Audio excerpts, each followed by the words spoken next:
Salut à toutes et à tous et donc bienvenue pour une nouvelle vidéo sur la chaîne Christ la source intérieure.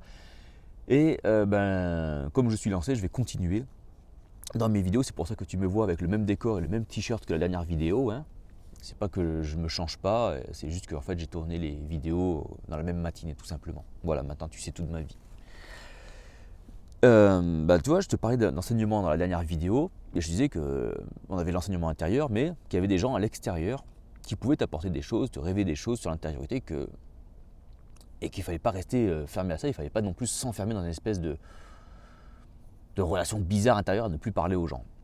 Et moi, il y a une personne, donc la personne moi qui m'a indiqué cette voie, en tout cas de l'intériorité, c'est Patrick Fontaine. Et donc il a un site Capésiquet, donc c'est le site de l'école d'intériorité que j'ai faite.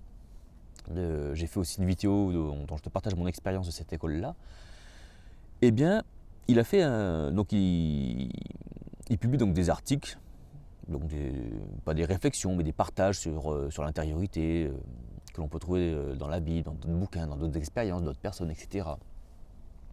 Et il a fait un dialogue, une espèce de dialogue intérieur qui parle de l'intériorité. Et je l'ai trouvé intéressant. Je me suis dit, mais en fait, il est quand même bien foutu, c'est plutôt bien écrit, c'est bien amené. Et du coup, je me suis dit, tiens, avec son autorisation, je vais vous le faire partager. Donc dans la description, je vous mettrai évidemment les liens. Donc c'est une série de posts, donc il y en a 4. Donc je te mettrai, donc c'est bien. Donc là, je vais te lire. Mais il y a 3 posts ou 4 posts avant, je t'invite à les lire avant pour mieux mettre dans le contexte un peu ce dialogue-là. Même s'il se comprend comme ça, si tu lis ce qu'il y a avant, ça te donnera un peu plus de relief, un peu plus de matière dans la compréhension de ce dialogue. Donc ça pourrait être un dialogue soit entre Dieu et nous, ou un dialogue intérieur finalement. Bref, voilà. Donc je vais commencer comme si c'était l'intérieur, le divin, la vie qui nous parlait en nous, et moi ou toi, qui viendrait répondre par la suite. L'air lira. Quoi? Va vers toi. Ce n'est pas plus clair. Marche, fais des pas, chemine, progresse vers toi. Moi? Oui, toi. Mais je commence où? Je commence quand? Pars du point où tu es, du point où tu en es. Il n'y a pas de qualification requise, ni de pédigré spirituel. Pourquoi attendre? Pourquoi attendre et pourquoi y aller? C'est dans ton intérêt. L'air lira, qui est traduit va vers toi, signifie aussi va pour toi. Si tu as besoin d'y aller, c'est que tu n'y es pas. Mais dans va vers toi, c'est qui toi? Le toi profond, le toi réel, le toi véritable, le toi originel, le toi selon Dieu, le toi en devenir. Paul appelle ce nouveau je Christ. Dans une moindre mesure, Abraham a eu besoin d'aller vers Abraham.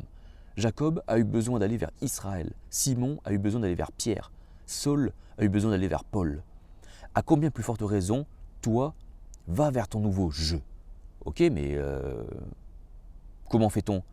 Va vers toi signifie retourne-toi, détourne-toi de ton orientation extérieure et va vers l'intérieur de toi.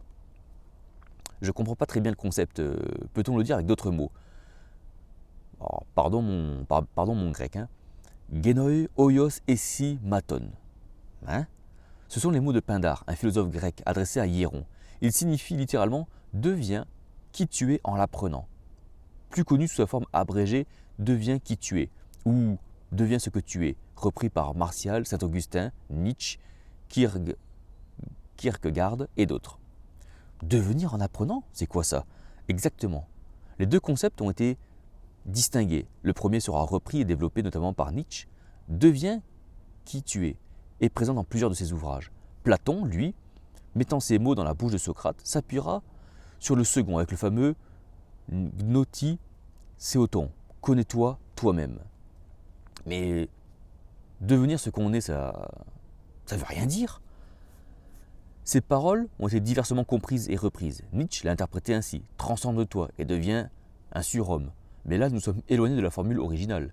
De prime abord, il est vrai que deviens ce que tu es présente un paradoxe temporel, qui est normal car la substance en transcende le temps. Le verbe devenir est conjugué au présent, mais il contient une projection vers le futur. L'expression contient tant une référence passée, deviens ce que tu es à l'origine, qu'une référence au présent, deviens ce que tu es vraiment, et qu'une référence au futur, deviens ce que tu es en devenir. Ces 3 références pointent vers un seul et même être. D'accord pour cette première partie, mais la sentence précisait le moyen en l'apprenant et comment l'apprendre. Platon met l'accent sur le gnoti soeton. Connais-toi toi-même, devise gravée sur le fronton du temple d'Apollon de Delphes. L'expression complète serait « connais-toi toi-même, et tu connaîtras l'univers et les dieux ». Cette devise laisse entendre que nous ne nous connaissons pas réellement, que la connaissance de soi n'est pas une donnée immédiate de la conscience. Elle nous invite donc à entreprendre une recherche, une descente dans les profondeurs de notre intériorité pour trouver l'essence de notre être. D'accord, mais comment faire ? Il est écrit dans la Bible que c'est l'esprit de l'homme en lui qui connaît les choses de l'homme.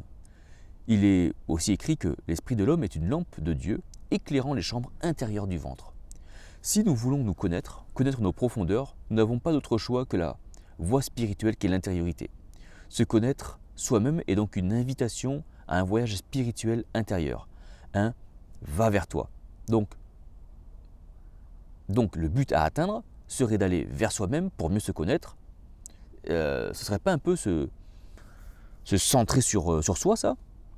La suite de la devise delphique, qui a très bien pu être ajoutée ultérieurement, mais qui néanmoins est cohérente, contient « Connais-toi toi-même et tu connaîtras l'univers et les dieux ». Il est intéressant de constater que, dans la connaissance de ses propres profondeurs, on puisse puiser une connaissance de l'univers et une connaissance divine. Cela signifie qu'il y a un point de connexion, une porte d'accès, un carrefour où ces connaissances se rejoignent. En se connaissant extérieurement, en restant à la superficialité de notre être et à l'image que nous avons de nous-mêmes, en étudiant l'extérieur de Dieu via des écritures ou de la théologie ou l'extérieur de l'univers via des études parcellaires de ce que l'on peut observer, nous restons dans une connaissance partielle et souvent biaisée. En entrant dans nos profondeurs, nous avançons plus profondément dans une connaissance de nous-mêmes, de Dieu et de l'univers. En voici la raison. Nous y trouvons Christ, car Christ est en nous. En lui sont cachés tous les trésors de la connaissance et de la sagesse. Dieu est en Christ. Notre vie est cachée en Christ. Notre vie plutôt est cachée avec Christ en Dieu. Toutes les choses des cieux et de la terre sont réunies, récapitulées, résumées, trouvent leur sens et leur cohérence en Christ. Notre regard sur toute chose s'en trouve donc transfiguré et notre compréhension sublimée. Une connaissance qui ne reste pas information ou observation mais pénétration. Nous ne pouvons pas rester les mêmes dans ce cheminement et ces changements ne sont pas sans conséquence sur notre engagement en tant qu'être humain. Là, ça donne envie, l'intériorité. C'est une invitation à passer sur l'autre rive, c'est une attraction céleste. Tu ne t'y opposes pas, tu y es invité et attendu. Si tu veux sortir des limites que cette vie impose, si tu veux goûter l'éveil et la vraie liberté, deviens qui tu es. Sinon, reste ce que tu es. A-I-S, H-A-I-S, ce que tu es, haïr. Voilà. Moi, j'ai trouvé ce petit texte de Patrick Fontaine super bien écrit, super intéressant et je pense qu'il résume quand même pas mal de choses, quoi. Je t'invite donc à aller sur le site, à le lire parce que tu vois, dans tout ce que je viens de lire, en fait, tu as plein de références de comment c'était traduit, d'où il a trouvé les textes, ces petites phrases, les références bibliques qu'il y a derrière avec les différentes traductions qui sont rattachées. Et donc ça te donnera une vue beaucoup plus complète de ça. Voilà. Je te remercie pour ton attention, pour cette écoute sur ce petit partage. Voilà, j'espère que cette vidéo aussi, encore une fois, t'a plu. Si c'est le cas, partage cette chose-là. Partage le lien aussi vers le site de Patrick Fontaine, parce qu'il y a beaucoup de trucs comme ça à découvrir et à lire qui sont très intéressants. Voilà, commente la vidéo si ça t'a plu, partage-la, abonne-toi à la chaîne si ce n'est pas déjà fait. Et moi, je te dis à très bientôt pour une prochaine vidéo. Ciao, ciao!